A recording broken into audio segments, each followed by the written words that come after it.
Bismillahirrahmanirrahim. Assalamualaikum warahmatullahi wabarakatuh. Bagaimana kabarnya? Alhamdulillahirrabbilalamin. Semoga anak-anak tetap semangat, sehat selalu, dan selalu bahagia. Kembali lagi dalam mata pelajaran Akidah Akhlak kelas 7.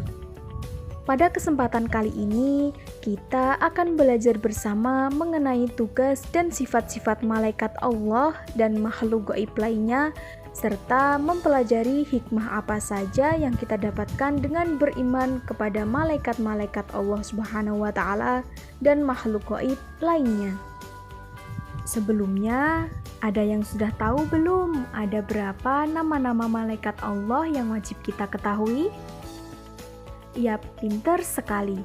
Nama-nama malaikat Allah yang wajib kita ketahui ada 10. Nah, siapa saja ya nama-nama 10 malaikat Allah tersebut? Untuk mengetahui dan menghafal 10 nama-nama malaikat Allah Subhanahu wa Ta'ala dan tugasnya, yuk kita sama-sama menyimak sebuah lagu berikut ini. 10 malaikat dan tugasnya, siapa yang sudah tahu? 1. Jibril menyampaikan wahyu pada nabi dan rasul. 2. Mikail memberi rizki pada umat manusia. 3. Israfil tugasnya itu meniup sangkakala. 4. Israil bertanggung jawab untuk mencabut nyawa. 5 dan 6 Mungkar dan Nangkir menanyakan amal di kubur. 7. 8 Rokib dan Atid mencatat amal baik dan buruk. 9 itu malaikat Malik menjaga pintu neraka. 10 itu malaikat Ridwan menjaga pintu surga. 10 malaikat dan tugasnya, siapa yang sudah tahu?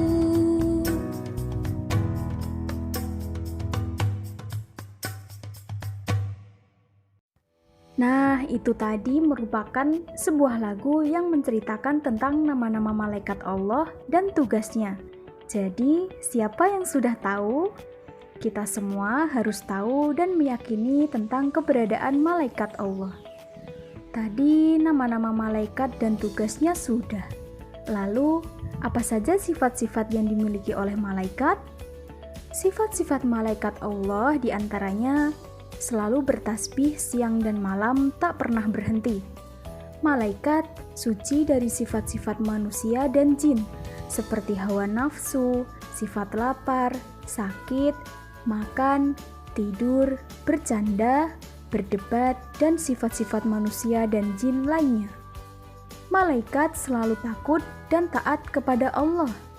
Ia tak pernah maksiat dan selalu mengamalkan apa saja yang diperintahkan oleh Allah kepadanya. Malaikat juga mempunyai sifat malu loh. Malaikat bisa terganggu dengan bau yang tidak sedap, anjing, dan patung. Malaikat juga tidak makan dan minum seperti manusia. Malaikat mampu mengubah wujudnya serta memiliki kekuatan luar biasa dan kecepatan cahaya. Jadi, kita harus percaya bahwa malaikat itu ada, meskipun kita tidak dapat melihat wujudnya. Dengan kita percaya bahwa malaikat itu ada, kita sudah beriman loh pada rukun iman yang kedua, yaitu iman kepada malaikat. Kemudian, jenis-jenis makhluk gaib lainnya selain malaikat diantaranya jin, iblis, dan setan. Jenis jin ada 2, yaitu jin kafir dan jin muslim. Jin kafir yaitu jin yang membangkang terhadap perintah Allah Subhanahu wa Ta'ala kepadanya. Sedangkan jin muslim yaitu jin yang mengakui tentang keesaan Allah Subhanahu wa Ta'ala. Lalu, apa saja sifat-sifat yang dimiliki jin, iblis, dan setan?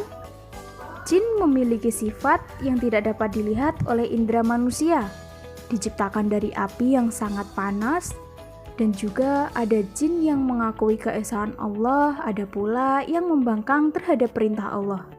Sedangkan iblis dan setan, ia sama-sama seperti jin, yaitu memiliki sifat yang tidak dapat dilihat oleh indera manusia. Iblis dan setan diciptakan dari api yang sangat panas. Iblis dan setan angkuh dan sombong sebagai sifat dasar dari setan dan iblis. Iblis dan setan selalu membangkang terhadap perintah yang diberikan oleh Allah kepadanya. Iblis dan setan tidak mati sebelum datangnya hari kiamat. Kemudian, apa saja sih hikmah dengan kita beriman kepada malaikat Allah dan makhluk gaib lainnya? Dengan kita beriman kepada malaikat Allah dan makhluk gaib lainnya, kita akan mengenal keagungan Allah Subhanahu wa Ta'ala, kekuatannya, dan kekuasaannya. Kebesaran makhluk pada hakikatnya adalah dari keagungan Sang Pencipta. Yang kedua, kita dapat mempertebal keimanan dan ketakwaan kita kepada Allah bahwa malaikat makhluk yang tak bernafsu, namun patuh dan taat menjalankan perintah Allah tanpa keluhan sedikit pun. Dengan kita beriman kepada malaikat Allah dan makhluk gaib lainnya, kita juga akan bersyukur kepada Allah Subhanahu wa Ta'ala atas perhatiannya terhadap manusia, sehingga memberi tugas kepada malaikat untuk mengawasi, mencatat amal-amal, dan berbagai kemaslahatan lainnya. Kita juga bisa menjadikan contoh sifat malaikat yang disiplin dan ikhlas, melaksanakan perintah Allah dalam rangka beribadah kepada Allah Subhanahu wa Ta'ala. Beriman kepada malaikat dan makhluk gaib lainnya juga merupakan motivasi atau pendorong bagi kita untuk senantiasa berbuat kebaikan dan menjauhi perbuatan jahat, sebab malaikat senantiasa mencatat perbuatan kita. Kita juga akan lebih berhati-hati dan waspada dalam kehidupan ini, sebab musuh yang nyata bagi manusia akan selalu menjerumuskan ke jurang kesesatan. Dengan kita beriman kepada malaikat dan makhluk gaib lainnya, kita akan selalu berjalan di jalan Allah Subhanahu wa Ta'ala. Jangan sampai kita mengikuti jejak dan langkah setan yang terkutuk. Bagaimana? Mudah difahami bukan? Cukup sekian materi yang kita bahas pada video kali ini. Semoga kita semua senantiasa tetap semangat dan selalu berbahagia dan dapat berjumpa pada video selanjutnya. Sekian, wassalamualaikum warahmatullahi wabarakatuh.